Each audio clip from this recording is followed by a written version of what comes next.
하나님의 말씀입니다.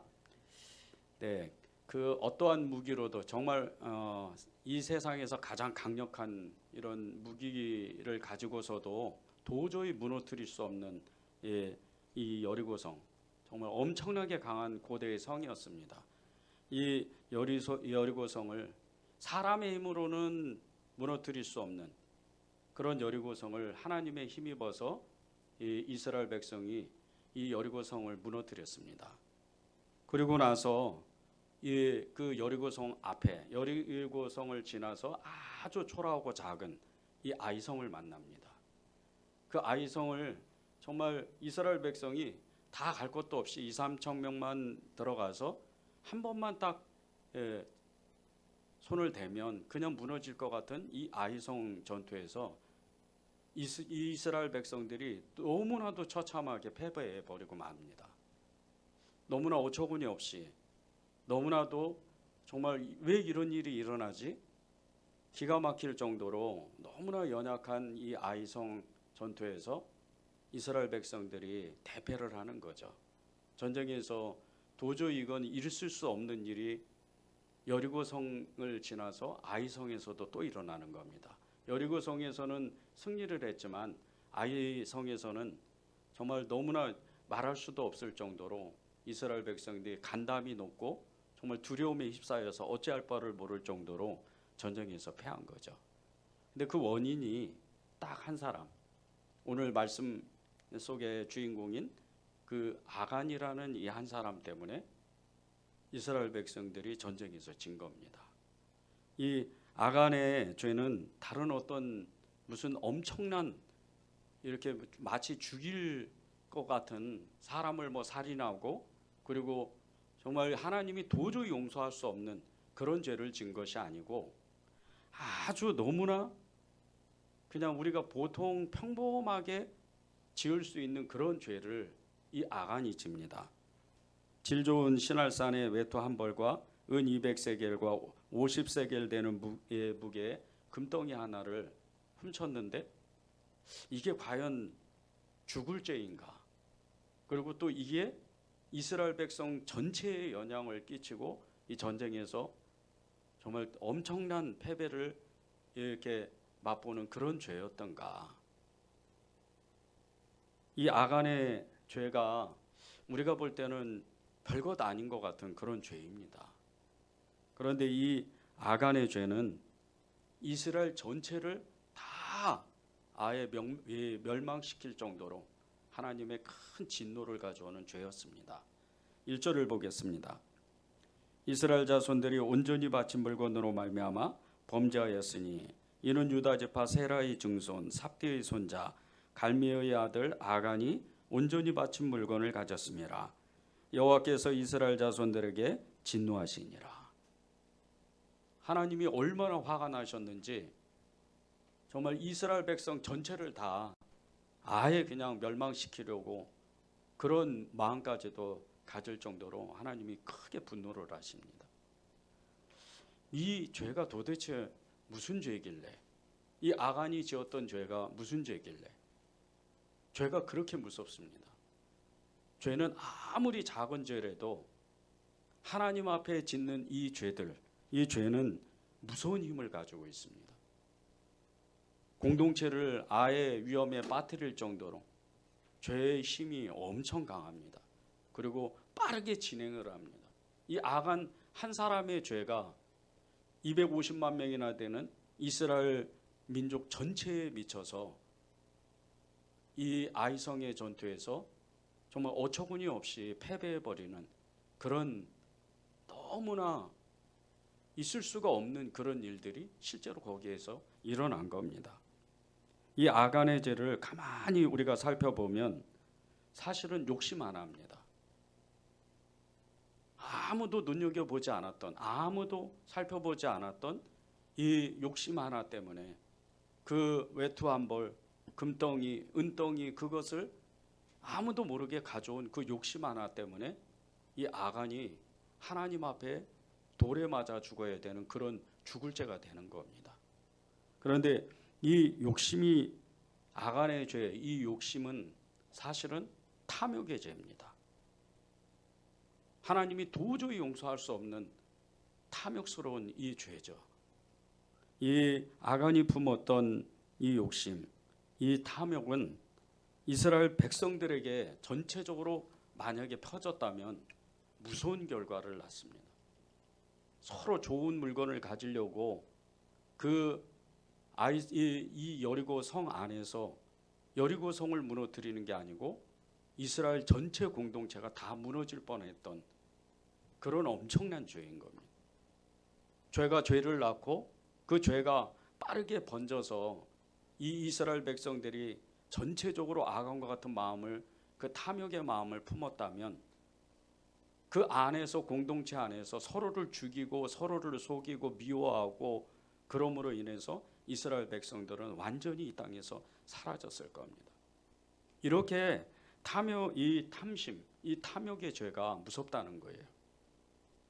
이 탐욕은 가난한 사람이나 부자나 극악무도한 범죄자나 믿음을 가진 저와 여러분과 같은 그리스도의 성도들에게도, 누구나에게도, 어떤 사람에게도 다 이 탐욕의 마음은 우리 마음속 깊은 곳에서부터 감춰져 있다는 거예요. 이 탐욕은 모든 사람의 마음 안에 있습니다. 그래서 이 탐욕의 마음을 제어할 수 있는 사람, 그리고 이 탐욕의 마음을 버릴 수 있는 사람이 된다면 그 사람은 정말 하나님이 큰, 정말 너무나도 기뻐하시는 하나님의 일을 좀 엄청나게 할 수 있는 그런 사람이 되는 겁니다. 성도들이 믿음으로 살면서 막연하게 먹고 사는 그 문제를 걱정하고, 그리고 앞으로 생기지도 않는 그 앞으로의 일들을 미리 짐작을 해서 두려워하고 염려하고 근심하고 이렇게 사는 것도 사실은 탐욕의 죄입니다. 하나님 앞에 불순종하고 하나님 앞에 불신앙을 가진 이 거짓 믿음, 이것이 탐욕에서부터 시작되는 불신앙이라는 겁니다. 미리 걱정하고 미리 근심하고 미리 막연하게 먹고 사는 문제를 정말 어찌할 바를 알지 못하고 내일 뭐 할까, 뭐 먹을까, 어디서 살까, 무엇을 하며 살까 하는 이런 걱정이 사실은 불신앙인데, 그 불신앙을 낳는 그 뿌리가 탐욕이라는 거예요. 이 탐욕은 얼마나 무서운지, 이 탐욕이, 하박국 선지자는 이 탐욕의 마음을 이렇게 표현을 나왔습니다. 하박국 2장 5절입니다. 족한 줄로 모르는 마음. 그 마음이 아무리 채워도, 아무리 좋은 것으로 환경이 좋아져도 그 마음이 채워지지가 않는다는 거예요. 이 탐욕의 마음 때문에. 그래서 채워도 여전히 불안하고 여전히 두려워하고 여전히 염려하고 그렇게 산다는 겁니다. 이 탐욕의 마음, 채워도 채워지지 않는 이 욕심의 우물과 같은 이 탐욕의 마음은 우리 힘으로는 도저히 해결할 수가 없는 마음입니다. 하나님 앞에는 무서운 죄가 되죠. 이 탐욕에 한번 빠지면 도저히 헤어나올 수가 없습니다.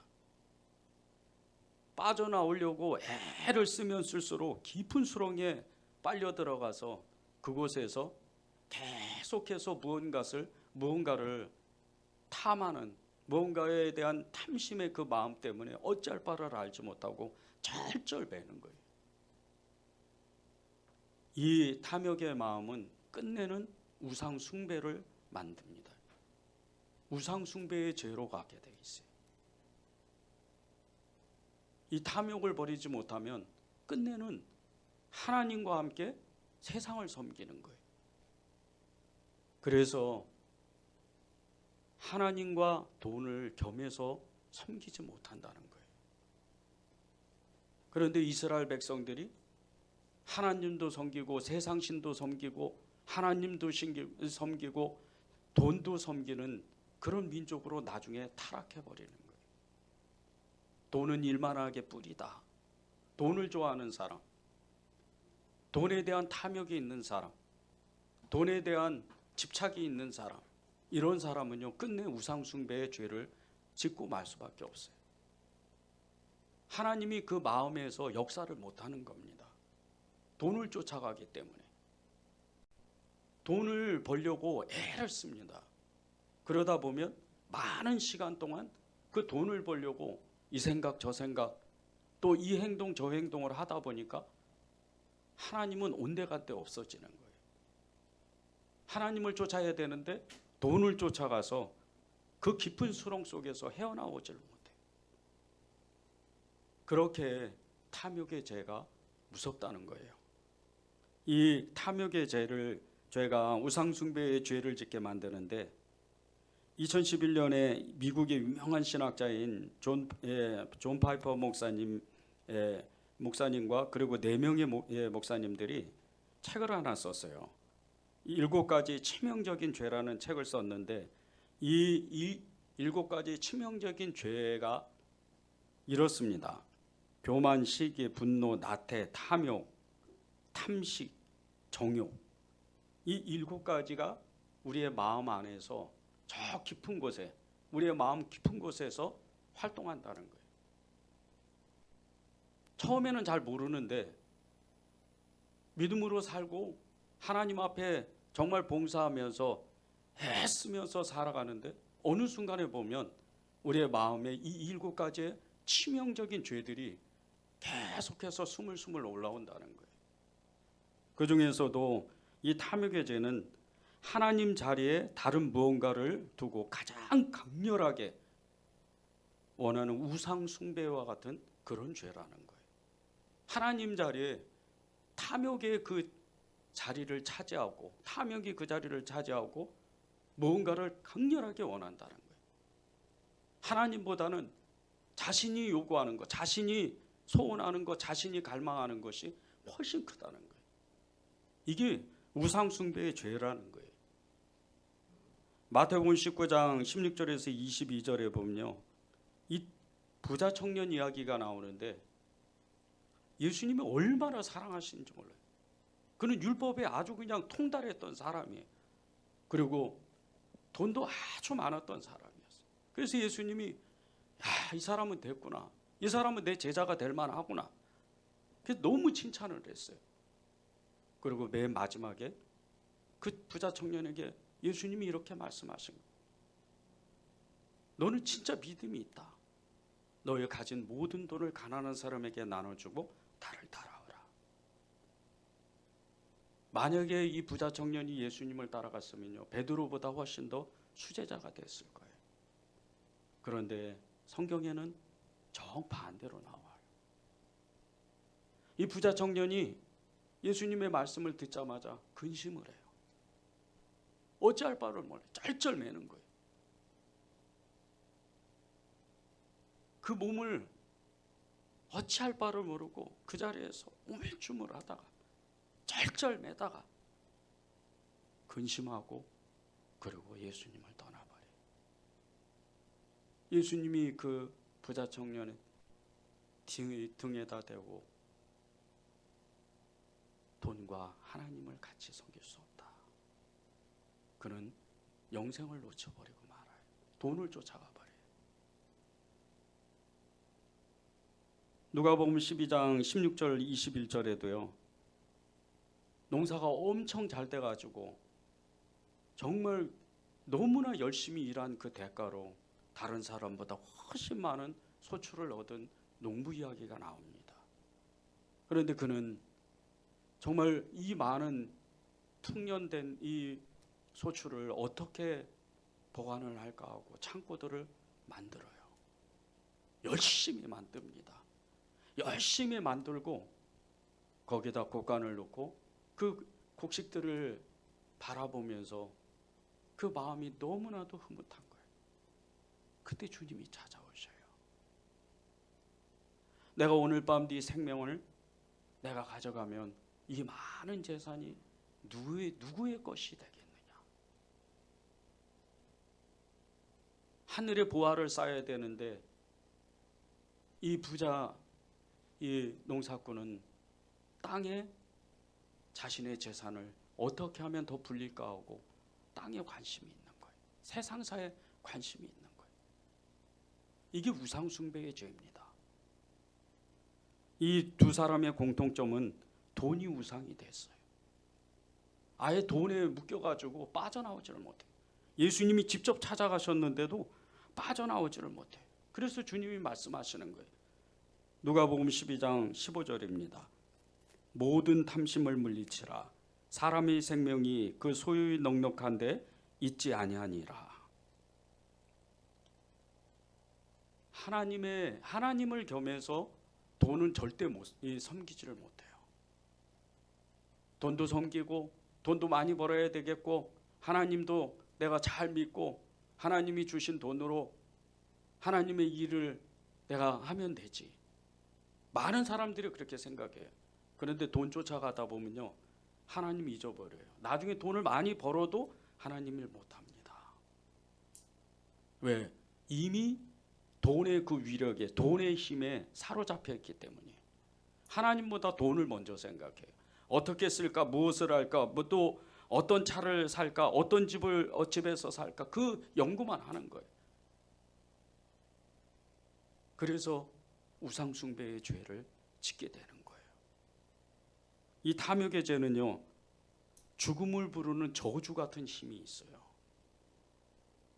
야고보서 1장 15절입니다. 욕심이 잉태한 즉 죄를 낳고 죄가 장성한 즉 사망을 낳느니라. 욕심이 잉태하면 죄를 짓게 돼 있습니다. 욕심이 많으면 죄를 짓게 돼 있어요. 그런데 이게 부자들만 그런 게 아니에요. 가난한 사람도 역시 마찬가지예요. 끊임없이 부자들하고 비교를 해요. 자신이 부자가 되지 못해서 열등감에 휩싸여요. 누군가와 비교하는 거예요. 계속 비교의식에 살아요. 이것 또한 우상숭배의 죄입니다. 나도 저 사람과 함께 저 사람 같이 잘 살고 싶은데, 나도 저 사람과 같이 좋은 환경에서 살고 싶은데 하나님은 온데간데 없어요. 그렇게 사는 거예요. 그런데 그것이 결국 죽음을 부르는 거예요. 저주와 같은 힘을, 그 힘에 휩싸여서 쩔쩔매는 겁니다. 이 탐욕을 버리지 못하면요, 아간과 같이 돌에 맞아 죽어요. 가룟 유다도 탐욕을 버리지 못해서 예수님을 은 30냥에 팔아버립니다. 그런데 이 가룟 유다가 제자들 공동체에서 돈깨를 맡은 사람이었어요.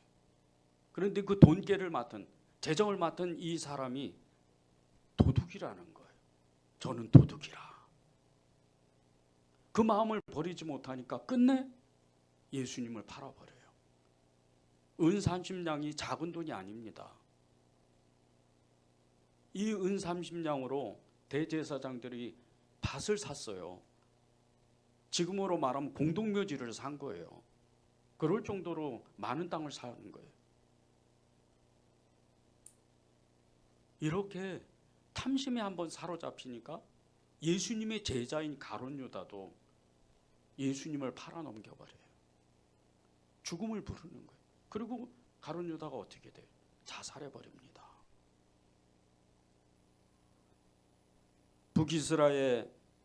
북이스라엘의 왕이었던 아합, 부족할 거 하나도 없잖아요. 왕인데 가진 게 얼마나 많아요. 그런데 왕궁 옆에 조그만 포도원이 있었어요. 그 포도원 주인이 나봇입니다. 어느 날 이렇게 보니까 왕궁에서 그 옥상에서 이렇게 거닐다가 보니까 포도원이 너무 좋아 보이는 거예요. 갑자기 자기 눈에. 그것을, 이 나봇을 때려 죽이고 그것을 빼앗아 버려요. 그것 때문에 어떻게 돼요? 이 아합 집안이 완전히 그냥 다 망해버려요. 자신의 아내 이세벨, 예후가 반란을 일으켜서, 자기 부하잖아요. 반란을 일으켜서 왕궁의 이 돌벽에다가 이 이세벨을 떨어뜨려 버려요. 얼마나 심하게 떨어뜨렸는지 피가 막 다 튀는 거예요. 아들들은 다 예후 때문에 다 죽어. 싹 다 죽습니다. 그 탐심 하나 때문에. 탐심을 버리지 못하니까 계속해서 죽음을 부르는 거예요. 이 탐욕을 한마디로 말하면요, 극악하고 치명적이며 음흉한 이 마음이라고 그렇게 표현을 합니다. 극악하다 그래요. 치명적인, 그리고 음흉한, 그 속내를 드러내지 않는 아주 사악한 마음이, 이 탐욕의 마음을 빨리 버려야 돼요. 그런데 이 탐욕이요, 처음부터 잘못된 게 아니에요. 탐욕은 원래 처음부터 잘못된 게 아니었어요. 사람은요, 하나님을 만나고자 하는 선한 갈망의 마음이 있습니다. 어떻게 하면 하나님을 만날까? 어떻게 하면 하나님 앞에 돌아갈까? 그런 마음을 하나님이 주셨어요. 저와 여러분에게, 모든 사람에게 주셨어요. 이것을 갈망이라 그래요. 하나님에 대한 욕구, 하나님을 만나고 싶은 그 소망, 그 갈망을 하나님이 우리에게 주셨어요. 그런데 이것이 잘못된 거예요. 죄를 지니까, 사람이 죄를 지니까 그 하나님에 대한 갈망이 거꾸로 바뀌어버린 거예요. 나쁜 쪽으로 바뀌어버린 거죠. 하나님을 만나고 그렇게 간절하게 만나고자 하는 그 소망이, 하나님을 닮고자 싶어하는 그 마음이 죄를 짓는 바람에 불신앙과 불순종을 만들어요. 그리고 그 결과는 다른 것에, 하나님 아닌 다른 것에 마음이 빼앗기는 탐욕의 마음을 일으켜버리는 거예요. 이 탐욕의 마음을 빨리 벗어나야 돼요. 미국 시티즈 교회의 데이비드 마티즈 목사님은 이 탐욕을 이렇게 표현을 했어요. 탐욕은 하나님의 공급하심을 신뢰할 수 없다고 말하며 하나님의 명예를 더럽힌다. 하나님이 저와 여러분에게 주시고자 하는 일들이 너무 많아요. 그리고 하나님은 당신의 아들 예수 그리스도 그분으로 하나님이 하늘에 있는 모든 것들, 이 땅에 있는 모든 것들을 다 주신 분이에요. 예수님이 통치를 못하실 영역이 없어요. 지옥이라 그러죠. 음부. 그 서울에 내려가서도 예수님은, 그곳에서도 예수님을 증거했어요. 복음을 전한 건 아니에요. 그런데 예수님이 왜 그곳에 가셨는가? 그것은 예수님의 그 다스리는, 통치하는 영역이 모든 곳에 있다는 거예요. 그런 예수님을 사랑하고 신뢰하고 그분을 내가 믿으면 하나님이 나에게 공급하시는 그 모든 것을 내가 누릴 수 있다. 그것을 받아서 내가 그 생명의 삶을, 그 하나님의 뜻하신 하늘에서 뜻이 이루어지고 이 땅 가운데에서 당신의 그 뜻이 이루어진 것처럼 그 모든 것이 다 이루어져야 되는데, 그런 복을 우리에게 주셨는데 이 탐심 때문에, 이 탐욕 때문에 그것을 온전히 누리지 못한다는 거예요. 하나님의 공급함을 신뢰할 수 없다고 그렇게 여기는 마음, 그리고 하나님의 명예를 더럽히는 마음, 이것이 탐욕이에요. 이 탐욕을 물리칠 수 있는 방법이 있어요. 첫 번째는 기도하는 겁니다. 6절을 보겠습니다. 여호수아가 옷을 찢고 이스라엘 장로들과 함께 여호와의 궤 앞에서 땅에 엎드려 머리에 티끌을 뒤집어 쓰고 저물도록 있다가, 기도 외에는 이런 유가 나가지 않는다는 말씀이 있어요. 아간의 죄가 드러나고 발각되었을 때 이 이스라엘의 전체 공동체의, 이 민족의 리더였던 여호수아는 즉시로 그 자리에서 꿇어 엎드려서 기도합니다. 그때 하나님이 일하기 시작하는 거예요. 뭐가 잘못됐는지, 어떻게 이것을 다시 어그러졌던 일들을 회복해야 되는지를 말씀하시는 거예요. 여러분 마음 가운데 하나님이 아닌 다른 마음이 있다면 세상을 탐하고 성공을 탐하고 돈을 탐하고 좋은 환경을 여러분이 추구한다면 즉시로 하나님 앞에 기도하는 거예요. 여러분의 성공은요, 예수님 안에서 이루어져야 돼요. 그래야 그게 진짜 성공인 거예요.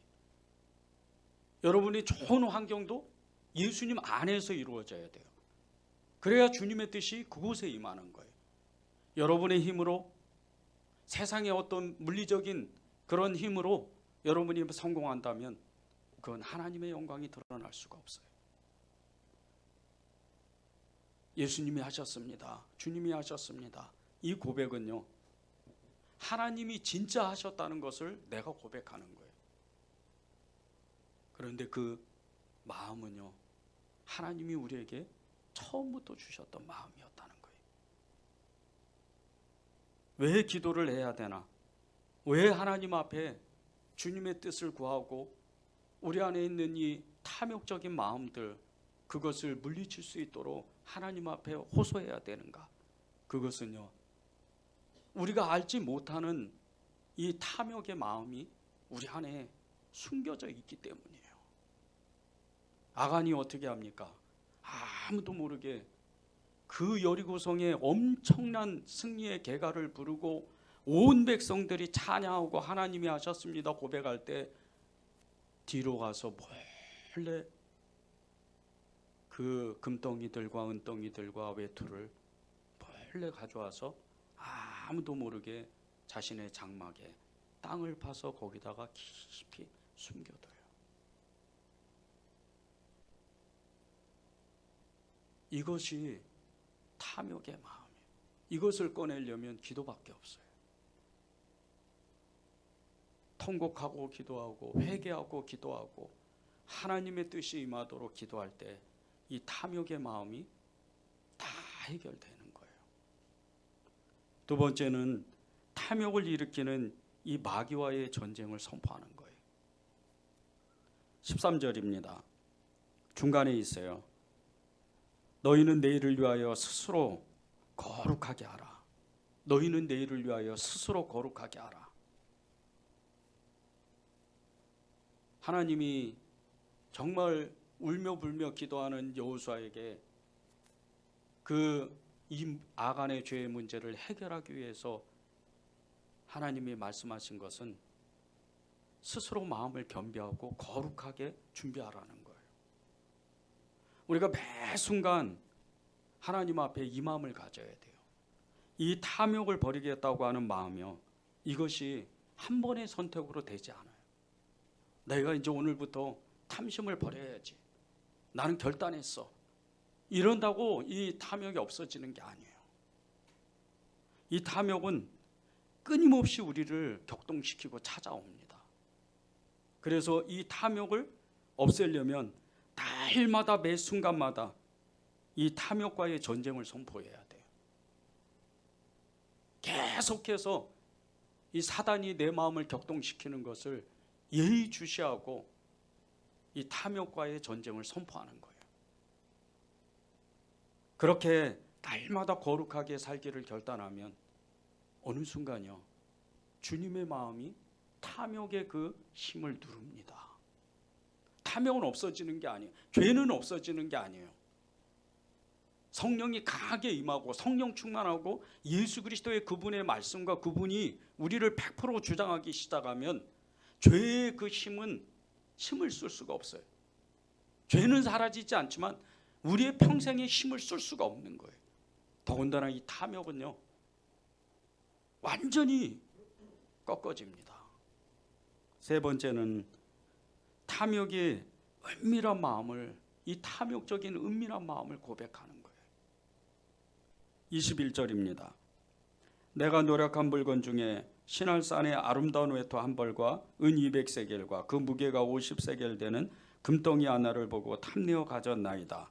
보소서 이제 그 물건들을 내 장막 가운데 땅속에 감추었는데 은은 그 밑에 있나이다 하더라. 이 아간이 그 진귀한 물건들을 땅속에 깊이 거기다가 감춰요. 땅을 파고. 은덩이 금덩이는 상관없겠죠. 근데 외투는 어떻게 되죠? 그 시날산의 아름다운 외투, 조금만 시간이 지나면 아마 곰팡이가 나든지 썩든지 이럴 거예요. 그런데 이 아간이 땅을 파서 은밀하게 그곳에 숨겼다. 숨겨서 말 안 했으면, 하나님이 말씀 안 하셨으면, 드러내지 않으셨으면 아무도 몰랐던 거예요. 이 아간의 탐욕적인 마음은. 우리가 그 마음을 하나님 앞에 꺼내는 거예요. 땅을 파서 우리의 마음밭을 다시 기경해서 우리의 마음의 그 밭을 옥토밭으로 만들어서 하나님 앞에 그대로 드러내는 거예요. 그러면 우리의 마음이 새로워지기 시작합니다. 엘리사의 종 게하시요, 이 게하시가 나만 장군, 아람 장군입니다. 이 나만이 가져온 보석을 가지고 싶은 마음이 있었어요. 그래서 자신의 주인인 이 엘리사 몰래 나만이 이제 아람으로 돌아가는데 계속해서 또 쫓아가요. 쫓아가서 잠깐 보자고. 그리고 원래 이 나만이 이 엘리사에게 주려고 했던 그 모든 것을 다시 또 달라 그래요. 그리고 집에 가서 숨깁니다. 그런데 하나님은 엘리사를 통해서 그것을 또 드러내셔요. 드러낼 뿐 아니라 이 게하시에게 나병이 옮기게 만들어요. 왜? 그 마음의 탐심의 그 죄는 이 옴과 같이, 나병과 같이 엄청나게 더러운 이 병을 만들기 때문에, 첫 번째 마음의 병을 만들어요. 두 번째 육신의 질병을 만드는 거예요. 그래서 이 저주스러운 이 탐욕적인 마음을 빨리 드러내면 드러낼수록 나만이 요단강에서 그 나병을 고치기 위해서 7번 그 물에 씻어서 어린아이 같이 흰 살이 된 것 같이 그 마음이 깨끗해지는 거예요. 하나님은 우리에게 숨겨져 있고 감춰져 있는 죄들, 그것을 고백하기를 바라셔요. 우리가 고백하는 순간 우리의 죄를 감출 때는 어둠이지만 우리가 그 죄를 하나님 앞에 고백할 때는 생명의 빛이 이 어둠을 태웁니다. 그래서 그때부터 감격을 누리고 기쁨을 누리고 감사를 누리고 하나님의 깊은 사랑을 깨닫기 시작하는 거예요. 이 사랑이 우리를 믿음으로 살게 해요. 이 빛이 우리를 믿음으로 살게 하는 거예요. 세상에서도요, 탐욕을 잘 다스리는 사람이 있어요. 그래서 엄청난 부자가 된 사람이 있어요. 그 중에서도 조선 최고의 부자로 통했던 경주 최씨 가문의 이야기는 정말 이루 말할 수도 없는 정말 큰 너무나 아름다운 이야기예요. 조선 중기였던 1600년도부터 이 조선 후기 1900년도까지 무려 한 300년 가까이를 12대에 걸쳐서 엄청난 부를 쌓았어요. 이 경주 최씨 가문이. 만석군이 무려 9대에 걸쳐서 만석군의 지위를 한 번도 잃어버린 적이 없었어요. 일제시대 때는 독립군들 이 독립자금을 정말 이루 말할 수 없는, 거의 여의도의 2배 정도 땅이라고 하더라고요. 그 땅을 팔아가지고 독립자금을 댄 이 가족이 이 경주 최씨 가문이에요. 그럴 정도로 돈이 많았어요. 늘 이웃 사람들에게 그리고 그 지역의 인근 사람들에게 이 최씨 가문은 존경을 받았어요.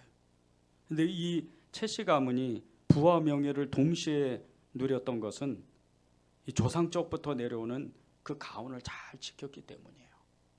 그게 6가지입니다. 첫 번째는 과거를 보되 진사 이상의 벼슬은 하지 말라.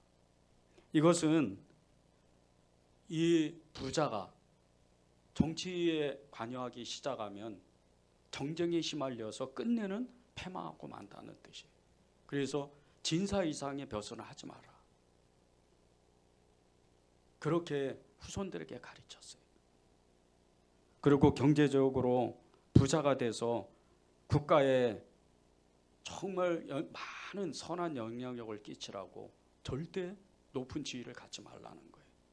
두 번째는 재산을 만석 이상 모으지 말라는 거예요. 욕심이라는 거예요. 만석 이상 넘어가기 시작하면 많은 사람들에게 베풀라는 거예요. 이 경주 채부자 이 집이 99칸이에요. 엄청나게. 저도 한번 가본 적이 있었어요. 근데 집이 그 집 턱마루에서 마을이 아예 그냥 전체가 다 보이더라고요. 엄청나게 큰 집이에요. 그런데 거기 사랑방이 100명 이상 들어갈 수 있는 사랑방이 있어요. 늘 나그네들이, 늘 여행객들이 그 사랑방에서 밥을 먹었어요. 그리고 이 최씨 가문에서 너무나 정말 잘하는 것이, 당시에 이 정부에서는, 그리고 많은 부자들은 이 가난한 사람들에게 소장료를 수확량의 70%를 거뒀답니다. 그런데 이 경주 최씨 부자 이 집안은 다른 사람들, 다른 부자들보다 훨씬 이율을 낮췄어요. 그래서 50% 이상 이 소장료를 낮춰서 어떻게 하면 이 집에서 농사를 부쳐 먹을까 하고 많은 사람들이 찾아왔다는 거예요. 그래서 더 부자가 됐다는 거예요. 세 번째는 나그네를, 귀촌을 구분하지 않고 후하게 대접하라고 그렇게 이 가훈을 남겼어요. 수많은 사람들이 왔다 갔습니다. 이 경주 채부자집 이 턱마루는요, 대문은 항상 24시간 열려 있는 문이에요. 얼마나 사람들이 많이 찾아오는지. 그것 때문에 많은 사람들이 이 최씨 가문을 계속해서 칭찬하고 소문을 냈어요. 좋은 일이 이 집안에 계속해서 일어나는 거예요. 네 번째는 흉년에는 땅을 사지 말고, 그리고 파장 때 물건을 사지 말라고 가훈을 남겼어요. 흉년에 땅을 산다. 이거는 전매를 한다는 뜻이에요. 강제로, 반강제로 땅을 아주 싸게 사는 거예요. 매점매석하는 거죠. 이때 당시에 그 죽빼미논이라는 이 말이 이렇게 유행했는데, 이 말은 무슨 뜻이냐면요, 죽빼미논, 죽 한 그릇에 밭 한 평을 판다는 뜻이에요. 한 마지기를. 그렇게 가난한 시대였어요. 그러니 이 부자가 땅을 사면 얼마나 많이 사겠어요. 인색하게 살지 말라는 거예요. 다섯 번째는 가문의 시집온 며느리들을 3년 동안 무명옷을 입도록 했어요. 일부러. 이 무명옷이요, 제가 민속박물관에 가서 무명옷을 보니까 지금 무명옷 말고요, 옛날 무명옷, 300년 전에 100년 전에 정말 엄청 까칠까칠해요. 옷이 아니에요. 거의 막 거적대기 같은 거예요. 그런데 이제 갓 시집온 며느리들에게 이 옷을 3년 동안 입고 지내라는 거예요. 검소하게 살라는 거예요. 부자라고 자랑하지 말라는 거예요. 여섯 번째는요, 사방백리에 굶어 죽는 사람이 없게 하라고 가훈을 남겼어요. 그래서 이 경주 채부자 집 사방백리에 거의 굶어 죽은 사람이 300년 동안 거의 없었어요. 그래서 이 경주 채부자 씨의 이 가문이 그렇게 오랫동안 엄청난 부를 누렸던 거예요. 욕심이 없으니까, 탐심이 없으니까, 물건에 대한, 돈에 대한 탐욕이 없으니까. 하물며 우리는요, 저와 여러분은 이 세상의 모든 것의 주인이신 천지 창조주 되신 역사의 주관자이신 지금도 우리에게 하나님의 모든 것을 주고 싶어 하시는 그 예수님을 믿고 있는 거예요. 여러분 중에 내가 가진 것은 얼마 없어. 나는 환경이 어려워. 나는 돈이 얼마 없어. 그러고 낙심하고 좌절한 분 계세요. 그건 믿음이 아닙니다. 다 사도이겠느냐, 다 교사이겠느냐, 다 목사이겠느냐, 다 부자이겠느냐. 주님이 이 말씀을 하시는 이유가 있어요. 바울은 그 비결을 안 사람이에요.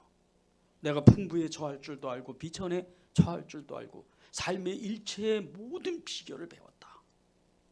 그런데 바울이 부자입니까?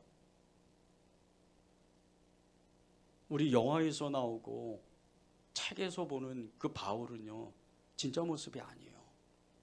바울은 키가 아주 작았습니다. 머리는 대머리였어요. 옷은 얼마나 오랫동안 여행을 했는지 거의 거적대기예요. 그런 모습이 바울이에요. 그런데 바울이 나는 풍부에 처할 줄도 알고 비천에 처할 줄도 아는 삶의 일체의 비결을 배웠다. 그렇게 바울이 고백했던 것은 딱 하나입니다. 예수 그리스도.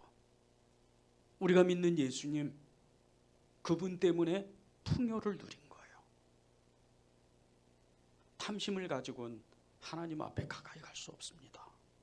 탐욕을 가지고는 예수님의 이름으로 절대 성공할 수 없어요. 우리가 예수님을 더 갈망하고 예수님을 따라가고 예수님 그분 한 분만으로 만족한 그 믿음을 우리가 소유하기 시작할 때 이 탐욕의 힘은 점점 사라지게 돼 있어요. 여러분이 여러분의 평생에 하나님으로부터 공급받는, 하나님으로부터 성공하는, 하나님으로부터 여러분의 명예를 얻는 그런 인생을 살아가시기를 정말 간절히 바랍니다. 우리 찬양하고 기도하는 시간을 갖겠습니다.